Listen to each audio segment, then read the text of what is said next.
Good morning, everybody, from Sugartown Sweets and Treats, or maybe even good afternoon. I'm not 100% positive. Been a busy morning already. I went and harvested more mayhaws off the ground this morning, and now I've got a little over 5 gallons from yesterday and today, which I don't want to freeze, so they have to be processed into juice immediately before the berries start going bad. I'm going to show you what I'm doing or how I'm doing it. As I showed you initially, I'm using a shop vac to suck the mayhaws up so I don't have to get on the ground anymore. And then we bring the shop vac up to the house, and of course just take the lid off, that's the electronics, and I use the same vac to start washing the mayhaws.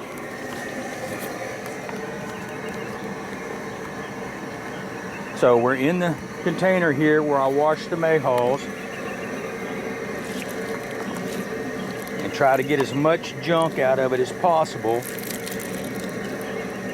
Leaves and sticks and things of that nature. Of course, the way I extract my juice is different from a lot of people. You know, a lot of people grow up and all they do is simply use a gallon of berries and boil it in a gallon of liquid or water. And once that's done, then they take that water and that's what they use to make their Mayhaw Jelly with. We don't do it that way.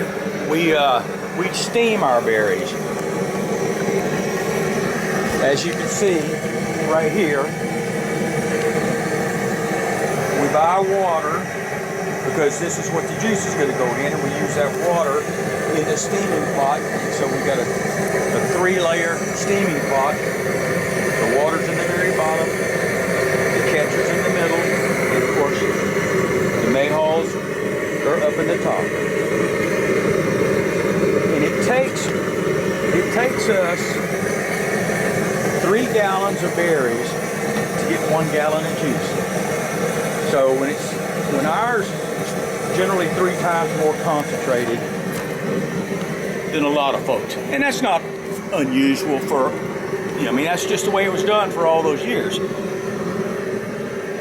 And, you know, that's the standard. We just wanted to get a little bit more concentrated, so we're doing it this way, and the customers really like it.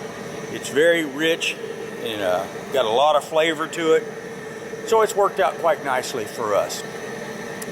So that's the plan, and then we'll fill the juice jars up with the mayhaw juice, and we'll freeze some of it, but we'll immediately start processing Mayhaw Jelly. And we do 2 types of Mayhaw Jelly here.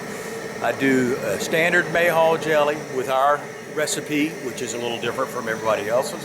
And then I do a habanero Mayhaw Jelly. Again, my recipe. And it's the habaneros that Dina grows. So that's how you do it here, and I'll show you some of the finished product tomorrow when we get ready to do some jelly. All right, y'all have a good one. Take care.